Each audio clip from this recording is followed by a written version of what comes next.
Leo ni Jumanne, siku ya kujikubali, kujenga umoja wa kimataifa.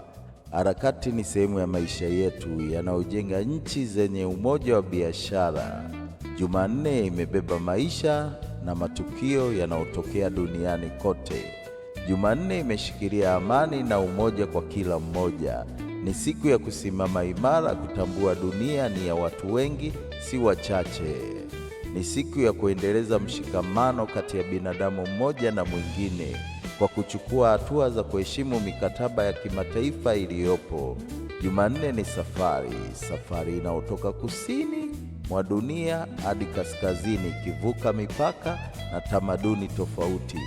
Jumanne imekusanya wanadamu wengi, ila lugha ni tofauti kwa kila mmoja, lakini ndani yake bado kuna sauti moja yenye imani na amani. Karibu sana.